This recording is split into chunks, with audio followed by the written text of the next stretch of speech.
Hello guys, S2W here as your average consumer. It seems like the Yeezy season has not stopped and continued with its drop. Only 2 weeks ago from this video's upload date, the 3 Black Friday Yeezy Boost 350 V2s were released. For the end of the year of 2016, Adidas and Kanye West has decided to end it with a bang of another Yeezy Boost 350 V2 in the Oreo colorway. Here I have Luckily Yuan for a review.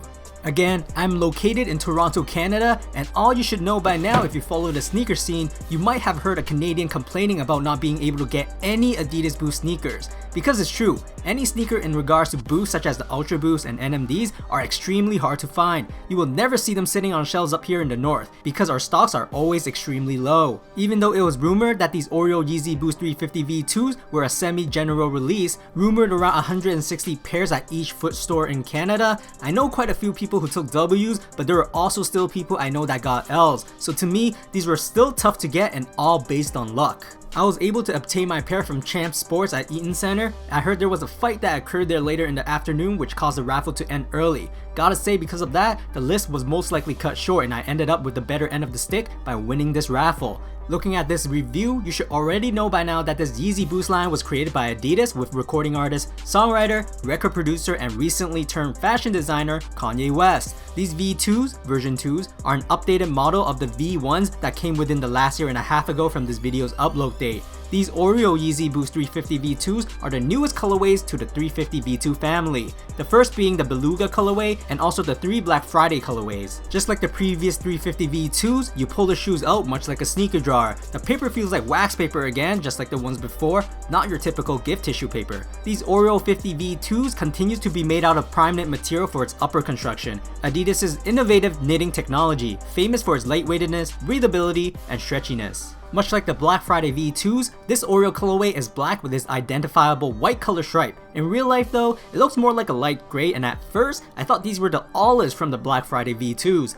Speaking of the stripe, it lies on the lateral side of the shoe with the apparent SPLY-350 characters inside the stripe. And also like the Black Friday V2s, the right shoe has the characters backwards and mirrored, whereas on the Belugas, the text were normal. On the medial side, the prime knit continues to have very detailed stitchings throughout the upper, with small gaps in between that allows you to see the speckled whites inside the weave of the shoe. These white speckles also form the faint wavy patterns, where you also see on the Black Fridays and Belugas as well. Moving with the stripe towards the toe box, it goes straight to the end and starts fading out. Keep in mind, these retail pairs bought from Champs have the stripe fade near the toe box, just like the Black Friday V2s. On these Oreo colorway of the Yeezy Boost 350s, the stripe at the end that fades out at the toe box continues to don the distinctive little arrowheads floating around at an angle like the previous Black Friday V2s. On the heel, the stripe gradually stops and fade by the center seam, passing a little bit before vanishing. As for the laces, these Oreo V2s come with black rope laces, matching the overall sneaker colorway with the high tongue resting in front of your ankles.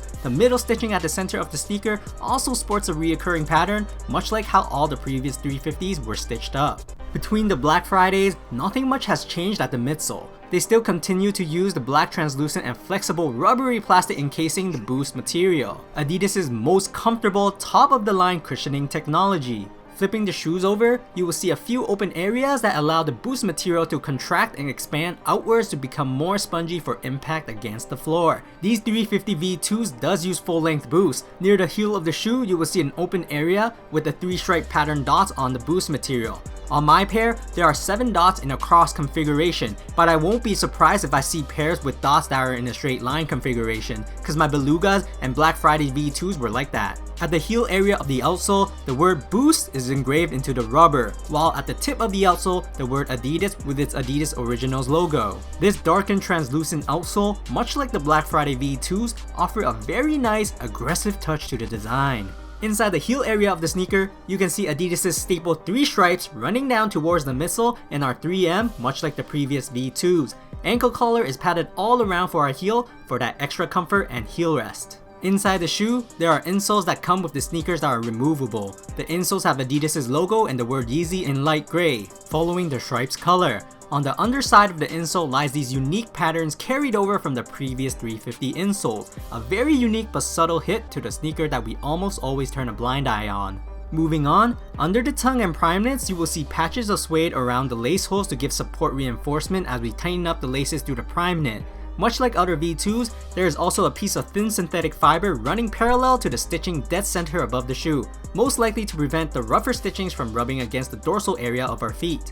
At the forefoot area, there is an inner caging system under the prime knit, preventing the prime knit from giving in and being flimsy, adding structure to the prime knit at the front part of the shoe. And because of this cage, the shoe does fit more snug forefoot wise. The prime knit is stretchier at the midfoot section where the inner cage does not reach. This is the only part of the prime knit which feels loose enough, just like the free-forming prime knits on a NMD or Ultra Boost. Anyways, here are some Yeezy 350 V2 Oreo fit footages. Fit-wise personally, they fit the same as all the other V2s that were released so far. If you have wide feet like me, go up at least half a size, and if not, don't hesitate by going a one size up because they fit very tight at the forefoot with the inner cage. For narrow feet, it's possible you can go true to size, but do more research if I were you to make sure. But sizing wise, I think you should go with your 1.0 or 2.0 Ultra Boosts. Comfort wise, the Boost material is more squishy than the current NMDs that are out and comes close to the cushion of the popular Ultra Boosts, but because the V2s fit tight on the upper,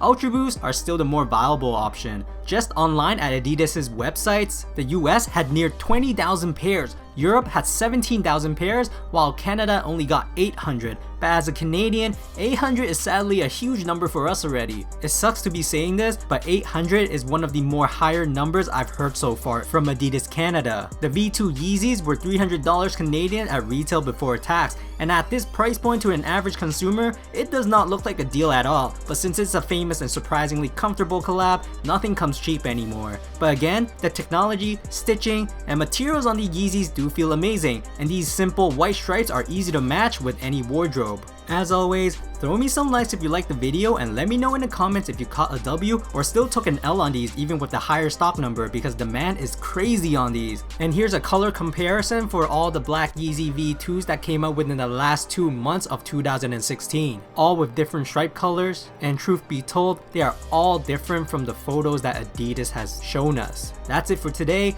S2W signing off.